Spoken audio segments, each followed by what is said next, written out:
But, like, once a year, my husband and I go to a fundraising event that's filled with old friends, and we end up staying way later than we expect to because it's just so fun catching up with people. And regularly, we get in from this event around 2 a.m. And so this has happened the last few years where we get in around 2 a.m. and I'm standing there in front of the sink washing my face, sort of just shocked, looking shell shocked that I'm doing this because really all I want to do is be in bed. And yet I can't seem to stop myself from going through my evening ritual of my face routine. On today's Harness the Power of Planning podcast, I talk about habit formation and if the apps that help you gamify it actually work. And then I talk about how the recent wildfires in my area have completely changed my emergency planning. All this on the Harness the Power of Planning podcast, starting. Happy Thursday. I'm Alegre with Beyond Your Wildest Dreams. So happy to be here with you today. And today I am back home in Los Angeles. If you saw last week's or listened to last week's podcast, you know that I was with some of my oldest friends, and it was so nice to get together because we all live in different states, and sometimes I don't get to see these ladies all year long except for when we all get together, and it's so wonderful. It really just we feel like we're kids again when we hang out. It is so light and easy and effortless, and if you have women like that in your life or friends like that in your life, I highly recommend that you find a way to spend time with them because when we are together, it really just feeds us and sets us up to go back to the rest of our lives as moms, as working moms, as partners, just re-energized and refreshed and reinvigorated. It was so much fun. But it was also the best of both worlds because I felt ready to come home when the time was winding down. So I don't know if you've ever felt this way where you go on vacation and you think to yourself, "Oh, that was too short. I really could have used a couple more days." Versus when you go for long enough that you think to yourself, "You know what? I'm ready to get home." And that's what was really nice about being gone for I was gone for 11 days, but there was quite a bit of travel in there. So I was gone for 11 days, and definitely the last 2 days, I was ready to get home. I was starting to think about missing my family and those sorts of things, and it was wonderful to have that time to rejuvenate, but then to come home and be like, "Okay, I'm ready to be here.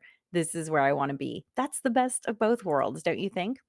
So I am Allegra with Beyond Your Wildest Dreams. If it's your first time joining me, then you know that I am all about helping you prioritize yourself and your goals by harnessing the power of planning, which is why my podcast is called Harness the Power of Planning. And if you're watching me live on YouTube or wherever you're watching live, hi, thank you for joining. Feel free to chat. I do see those chats. Hello, Daniel. And if you are watching the recording, feel free to chat then too, because guess what? I will also see those and I will also respond to those if you have a question.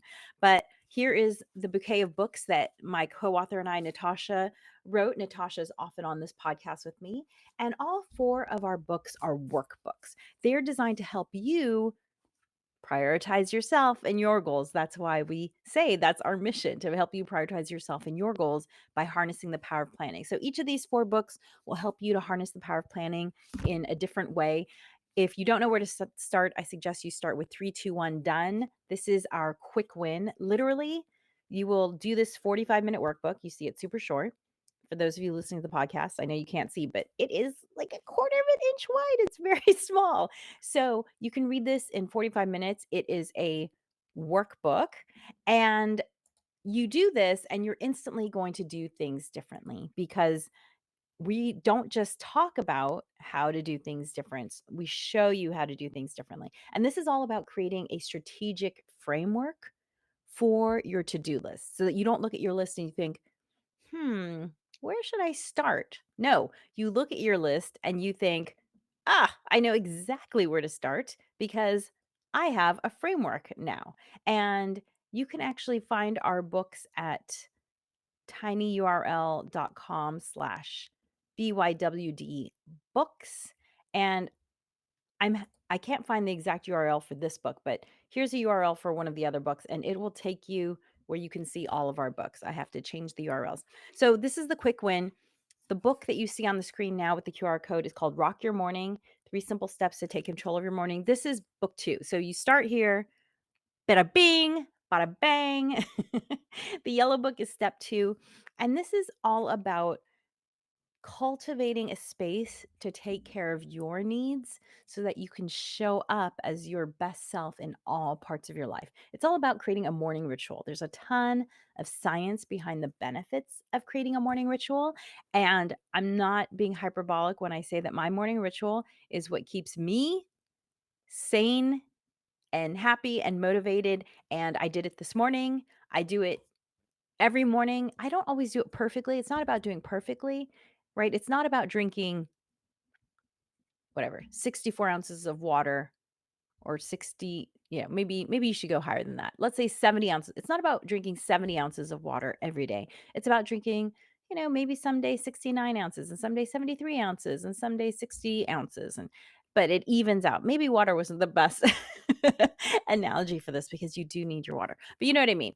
Let's talk about 10,000 steps. Okay. Some days I do 15,000 and some days I do 9,000, and it all evens out. And that's what's great. And same thing with the morning ritual. I don't do it perfectly every day, but I do some of it every day. Even when I'm on vacation, even when things are nutty, like I came back to a sick kid.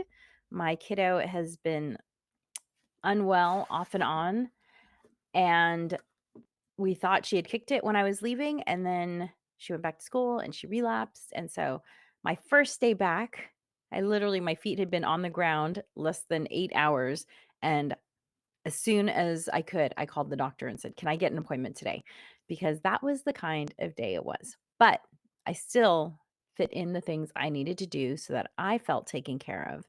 Because when you start your day and you feel like you're being attacked by your day, that's just not a good feeling. It puts you on the defensive. Whereas having a morning ritual puts you on the offensive, which is why I think it's so important. So, that is what we are all about. And today I'm going to talk about 2 things. Today I'm going to talk about this idea of habit formation and gamifying habit formation. Maybe you've heard of this idea of gamifying things so that it becomes easier to do them. I've tried this. I have some thoughts on this, and I'm going to talk about that. And then I'm also going to talk about how these most recent wildfires have changed my emergency planning. Now, I've done a lot of emergency planning over the years. I've also done some emergency emergency planning presentations for other organizations that I belong to, like PTA, that sort of thing. It's not by all an expertise of mine. It's simply something that I really believe in. And as a community member, I want my other community members to be educated about it. And so I have thought about it a fair amount. I have been doing it for many years personally. Let's say I have a solid 20 years of emergency planning under my belt. However, I've always said that your emergency planning is only as good as your most recent emergency because every emergency changes the way you think. And so now that it's been a few weeks since the fires have been, a daily threat, I want to talk a little bit about how it's changed my planning thinking. But before I start, I want to pull a card from my little deck of sayings here that sits here on my desk that I love so much. I haven't pulled one since the last time I was here in LA, so I always start from the back. It's a complete surprise to me. Let's see what it is. Live today, not yesterday, not tomorrow, just today. Inhabit your moments. Don't rent them out to tomorrow. Jerry Spinelli. I have no idea who Jerry Spinelli is. If you know who Jerry Spinelli is, I'd love to be educated on who he is. Let me just read this one more time. Live today, not yesterday, not tomorrow, just today. Inhabit your moments. Don't rent them out to tomorrow. I feel like there is a lot to unpack here. So I'm just going to go kind of line by line. Live today, got it. Not yesterday, not tomorrow, just today.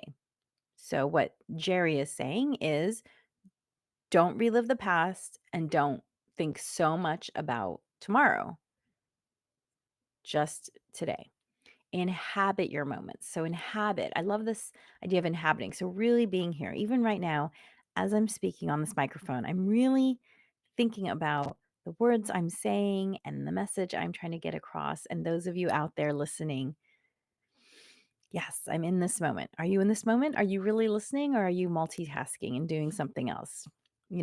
As wonderful tools as our devices are, they can also cross over into distraction very easily. So, whatever it is you're doing, inhabit it, whether it's listening to a podcast or doing something else. Okay, the last line. Don't rent them out to tomorrow. So by them, he means your moments. Don't rent them to tomorrow. So don't lend this moment to tomorrow. Be fully in this moment. I like it. I like it. Now, I do, as you know, like to plan. So I don't feel like planning is renting out my moments to tomorrow because I'm not thinking about tomorrow. I'm not obsessing about tomorrow. I'm simply considering how whatever it is that I didn't get to do today, what I might want to do tomorrow. So, but I like the philosophy here, Jerry. So, live today, not tomorrow. Okay. So, let's get started with the podcast. Let me take a sip of water because I'm feeling a little parched. I must have all that talk about water. So, gamification of habit formation. So, in our books, we talk a lot about habit formation because ultimately, the best way to ensure that you're living the life that you want to live is by taking the daily activities that you want to engage in and making them habits. Why is that? Well, your brain uses a lot of energy. The weight of your brain is about 2% of your body weight. And yet, the energy that your brain takes up is 20% of your energy. That's right. So it's 2% of your weight, but it uses 20% of your energy. So 10 times more than the size of your body that it takes up is what it uses. Because it is such an energy sucker, the brain is constantly looking for ways to save energy because we're feast and famine animals. Our brain, look, our lives have changed a lot in the last 100 years. And by ours, I'm saying those of you listening to the podcast, those of us who have a device in our pocket, our lives have changed a lot compared to our grandparents' lives or our great grandparents' lives. However, our programming, our DNA, that has not changed. Therefore, we have the DNA of people who are feast and famine animals. And I was an anthropology major, so this is something that I studied a lot in college.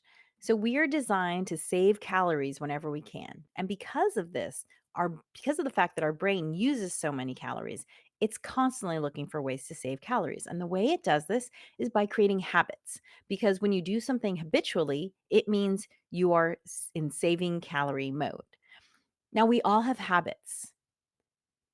You either get up in the morning and drink that glass of water, or you get up in the morning and hit the snooze button so you can go back to bed. They're both habits, but one of them is a habit that is probably helping you a little bit more because you're getting hydrated right away, versus the other habit, which is causing you to delay getting out of bed.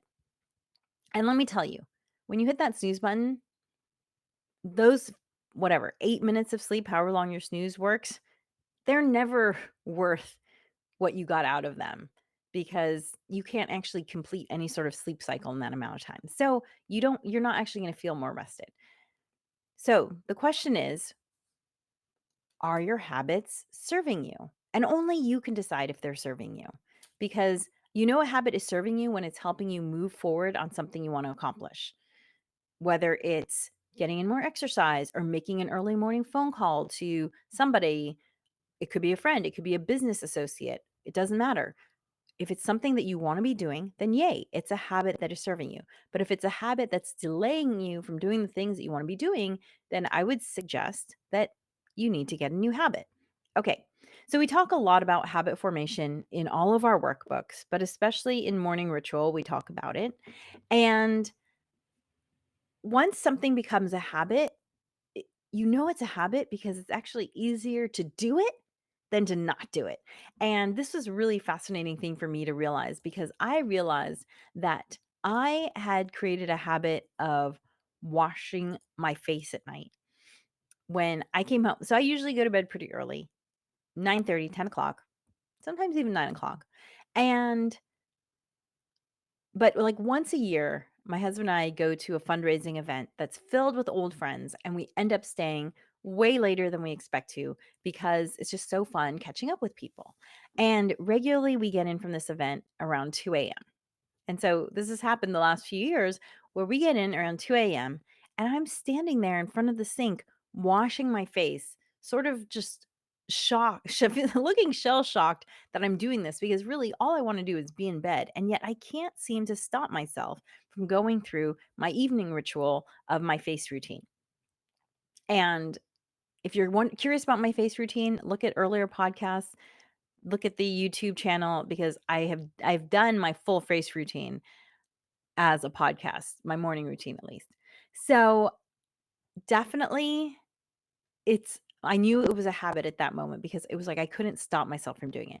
Another thing that happened was when I needed to go into the kitchen to grab something. It was early in the morning. I needed to go in the kitchen to grab something. But instead of grabbing the thing I needed to grab, I actually started doing the part of my morning ritual that takes place in the kitchen, which is unloading the dishes, making my warm lemon water, taking a couple of supplements, that sort of thing. And then I walked back into my bedroom, and when I was back in my bedroom, I realized, "Oh, shoot, I forgot the stepladder was the thing I needed. I forgot to grab the stepladder." And I forgot to grab the stepladder because my brain had instantly gone into habit mode. Because in the morning, when I step into the kitchen, my brain knows I do these things. So, we talk about habit formation in our morning ritual book. And here's the thing with the habit formation that tends to kind of bum people out a little bit, which is that it can take longer than you expect. The old way of thinking used to say that like 21 days or 24 days and you can have a new habit. The new science has shown that it could take more like 2 to 3 months to establish a habit. We're all different. So the numbers are, they're a little smushy in there, right? However, the new science also shows something that is fascinating, which is the more fun you make the thing that you're trying to do, the more quickly it becomes a habit because when something's fun, it releases these chemicals in your brain called dopamine. Well, many chemicals, but dopamine. And dopamine is actually like your brain's save button. Dopamine is why when you see a really inspiring talk, like a TED talk, or you have a teacher who just happens to be a great lecturer, you remember what they say versus when you see someone speak and they talk like this and they say things repetitively and it doesn't give you any joy. Okay, hopefully I didn't put you to sleep right then. But when someone speaks like that, they're not triggering the dopamine button. And therefore, whatever it is they're saying is not getting saved in your brain. So when something is fun, it gets saved as a habit much more quickly. Enter habit gamification. If you don't know what I'm talking about, I don't want to name names here, but there are lots of apps that you can download that will help to make habits that you want to create more quote unquote fun. They will, you can give things cute little names, like instead of saying, you know, drinking water, you can say something like quenching my thirst or filling my body with life sustaining hydration, whatever you want to say. You can call things fun things. You can also give yourself little stickers or sounds or noises or cheering when you have done the thing that you want to do. And then you can also set up sort of rewards on these gamified things to encourage you to get to the point where, okay, you've hit 60 days of drinking water or 90 days of drinking water. There's all different kinds of apps. I've tried a few of them. Here's what I found. I'm not motivated by those apps. Now, I like them in some ways because they help me track things that I would ordinarily track in my planner. So just let me hold it up really quick. Here's the planner that I've been using for about 10 years. And you see it has this habit tracker area. This is a page that I haven't used yet, so nothing's written there. But it has a place to track things like drinking water, eating healthy, doing the professional things you want to do. Like, for instance, I need to watch some of a training video today. That's something that I could track, that I would track either in these apps or in my journal. And by the way, if you're curious to what my favorite planner is, here it is. Here's the link to it. I've been using it for about 10 years. It's not perfect because there is no perfect planner. I just want to throw that out there. The only thing that you need to know is that how you use the planner depends on your planning process, which is why this podcast is called Harness the Power of Planning, not Harness the Power of the Planner, because you're the planner. And this is the notebook is just a tool to help your planning process. So, gamified apps, I like them at first because they help me to more easily track things than using a paper planner. And I mean, I guess more easily that's relative because really it's just a click instead of a check mark in my paper planner. So that's not necessarily easier per se, but the idea is that it can be easier. When I start using these apps, I usually do enjoy them at first because it's a way to aggregate a bunch of things, like often, let's say health things. So, okay, check off. I ate like an app I used recently. I was able to check off different vegetables that I'd eaten throughout the day. Okay, great. I've eaten cruciferous vegetables. Great. I had some legumes today. Great. I ate an apple first thing in the morning. That was that was cool because it reminded me to do those things, but the gamified process itself was not something that I looked forward to because in a lot of ways, guess what? It was just another thing to do. I also did another app that was way more gamified than the one I was just describing. Like literally you named your quests. So like let's say you have a quest to exercise 3 times a week. You would give that a name, and it was almost like you were on a journey to slay a dragon sort of thing, so it was way more gamified. And that one actually I didn't spend really any time with because setting it up took so much time that I wasn't enjoying the process. So here's my thought on gamified apps. I think whether or not it makes it more fun for you is really up to you. Maybe if you're a gamer, which I am not a gamer, maybe you would find these more enjoyable. Personally, for me, they were just another thing to do. What I did like about them, at least at first, was that they were a reminder to do these things. And I feel like that can be a little helpful to get the habit formed. But ultimately, what really keeps a habit going is when you start to see the benefits of doing the thing. When you realize, oh, wow, I feel more energized because I'm drinking water. Or, wow, I'm really sleeping better at night by going to bed at a specific time. Or I'm noticing a difference because the supplements have finally hit your bloodstream. You know, it takes a little while sometimes to load up your bloodstream with enough of the supplements for you to feel a difference. When you start feeling the difference, that's what keeps you motivated. That's what really establishes the habit for me. And so, what I would say to you is that I believe, and look, everyone's different. So maybe you'll love a gamified app. But what I believe is that I kind of feel like gamified apps are a little bit like hiding the vegetables from your kids.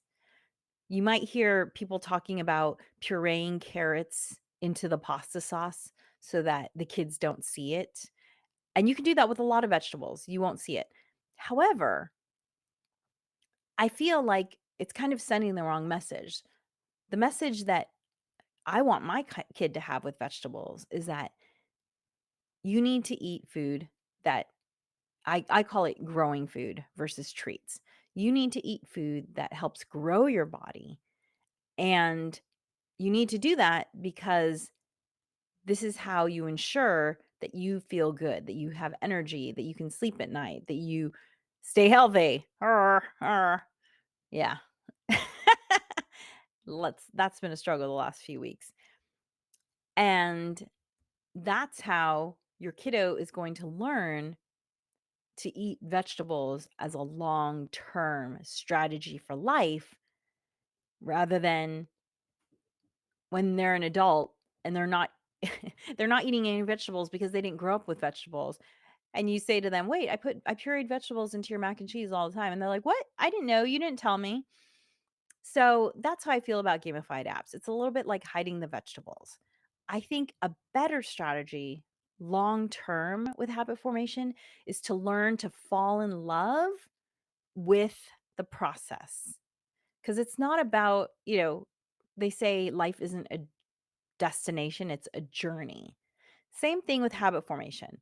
Notice the changes as you're doing the thing that you want to be doing. Notice the increased confidence, the increased energy, how you feel better. That is what is going to really get you to establish a habit. And then again, if you can make it fun. So, for instance, for a long time, I didn't have a skincare routine because I was younger and my skin was great and it didn't feel dry or anything like that. And then as I got older, when I hit 40, basically, I started to notice my skin was drier. I had some discoloration. That's basically when I started having a skincare routine. So just about 10 years ago. And at first, it was a slog because I didn't enjoy the process. But then found some ways to make it fun for myself. So, for instance, I love the scent of roses. So I would seek out products that had roses in it. And because of that, I then started to enjoy the process of putting on the skincare. So that is what made it fun for me. So find a way to make it fun for you. If you don't love the taste of water, maybe you like the taste of lemon water or lime water, and that can make it more fun for you. Or you get a fun glass. See this fun little glass? It looks like there's a ring on here. This makes it fun to take a drink because I love interacting with this glass. So instead of using gamified apps, I would suggest finding ways to make the activity fun for yourself so that you want to establish the habit faster. Okay, topic number 2, how my emergency preparedness planning has changed because of the wildfires. So, as I mentioned, I believe that your emergency preparedness planning is only as good as the last emergency you lived through because that's what informed your thinking, right? No fault of your own. The reality is that sometimes it can be hard to imagine how things are going to be. So, a huge thing that came out of this was the fact that my grandmother is bedridden. She's 100 years old, she's bedridden, and we had to figure out how we were going to evacuate with someone who cannot move on their own. And the thing that really informed my thinking about this was when the evacuation notice was a mile away and the fire was 2 miles away, we called paramedics to come and see if we could get my grandmother transferred via a a gurney and an emergency vehicle. And when they came to us, they said 2 things. 1, we can only move you within a certain perimeter. And 2, we're supposed to take you to an emergency room. And if we take you to an emergency room, because you're not yet evacuated, they are not going to be able to provide any support to your grandmother because she is not, quote unquote, in need of emergency treatment. And that was eye opening because it made me realize that there is no, like when you board an airplane and they say, "Hey, anyone who needs a little extra time boarding," there's nothing like that for evacuating. There's nothing like, "Hey, if you need a little extra time evacuating because you have someone who is not as mobile, or you have little ones who are not as mobile, or you have many animals with you, maybe start evacuating now." There is no procedure like that in place. So, what a big thing that has changed for my thinking is to realize that I would need to evacuate much earlier than any evacuation notices because of the fact that I have someone who is bedridden. So, take that into account when you're thinking about your evacuation. Another thing what that came out was talking to my friends who were also affected by the fire. And if you were following the fires, then you know that they were being set off in random places. And there were times when I was not in danger, but a friend of mine was.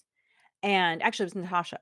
So I said to Natasha, "Hey, if you need to come this direction, you're more than welcome to." And she said, "Thanks, same to you." Well, guess what? A week later, we were in that situation where we were possibly going to have to go to her. And so it was wonderful to know who the people were who offered to take us in. And, we did the same for them. And that kind of like sets you up for the next emergency. These are the people who are going to be looking out for you. The third thing is that my bags are packed. My emergency bags have always been packed as if I was going to hike out of my house. However, that's assuming sort of, catastrophic failure of infrastructure during an earthquake. The fires, because they didn't start near us, we had a lot more time to prepare. And so I broadened my evacuation prep list. So I have my emergency bags are packed just like they always are packed. But now I've added a list and it's packed with the emergency bags. And this is a if you have time to pack the cars to evacuate list. So this is like the bug out bags, that's what they're commonly called in prep circles. The bug out bags, if you will, those are backpacks designed to just be worn. But if you have time to collect things and leave, you might want to think about what you would take. For instance, I know people who didn't have a lot of time, but they had enough time to grab important papers. They didn't think to grab photos at the time, and they were really upset about that. And so now I have this list that lives with our bug out bags. And this list has things like photo albums on it because I'm not going to take every photo album, but there are a handful of photo albums that I do want to take. And so those are on the list. There's also a old mahjong set that's 100 years old that I grew up with that is very precious to me. I would want to take it. There's also a wooden bowl that was something that I inherited from a great grand aunt that is very precious to me. It's a wooden bowl. It means a lot to me. And so these two things, look, they're not things that I would carry out in a life or death situation, but if I have time to pack a car, they're absolutely going to be things that I want to carry out. So, I had time this time around to pack up our bags carefully. And so as I was unpacking them, I made the list. So you might want to go through the thought experiment of if I had to evacuate, what would I want to take? And then actually go through the process and pack up your bags. Because my third tip is to make sure that you have luggage to carry all the stuff you would want to take. And make sure that luggage has wheels. Because again, I've never thought about an emergency where I might have a car and therefore have more to take. However, the people who did evacuate in cars, unfortunately, some of them had to get out of their cars and walk because the cars ended up in some sort of traffic jam at some point. And many people had to leave things in their cars because they didn't have bags with wheels on them and they couldn't carry them. The things like photo albums can be quite heavy. If you only have a mile to walk, hey, that's not so far. But if you have to carry them versus rolling them, that's a big difference. So be sure you have some sort of luggage with wheels. I actually have a couple of large duffel bags that have wheels and a telescoping handle. And so I filled those, I have two of them. I filled those completely. My husband and I were able to get our backpacks, our emergency backpacks on and wheel one of these. Our daughter also has an emergency backpack, and she was able to wheel a little cart that has a little solar panel thing that we have. This little solar quote unquote generator. It's the company's called Jackery. I'm a huge fan of it. Um, this is actually the Jackery that we have. Wonderful power station, highly recommend it. Holds its charge super well when you're not using it. We take it camping all the time. It's fantastic. And so she has the little cart that has the Jackery, and our dog even has little saddle bags so she can carry her food and her bowls. So know that you can handle everything that it is that you need to take, and know that you have wheels for it. So those are my 3 tips. Think about how your family situation might need a little extra time, right? Do you have people with different abilities? Do you have young people, older people? Do you have pets? Take those into consideration. The second tip is to create a list. First of all, create a to-go bag and have that packed at all times, but then create the secondary list of, hey, if I have a little bit more time and if I have my car, these are the things that I would like to take. And then third, make sure you have luggage with wheels that can support the weight of all the stuff that you want to take. Pack it up, test it out, see if it works. Those are my 3 tips for how my emergency planning has changed since the wildfires. So thank you so much for joining me today. If you want to take your planning skills to the next level, consider taking the Harness the Power of Planning workshop. It's available on demand at tinyurl.com/HPOP on demand, all one word. That's tinyurl.com/HPOP on demand. We'll show you how to plan your day, your week, your month, your year, your life, and help you to start prioritizing yourself and your goals right now. Dream wild, wild dreamers. Thanks for joining us for the Harness the Power of Planning podcast. Be sure to like and subscribe wherever you listen.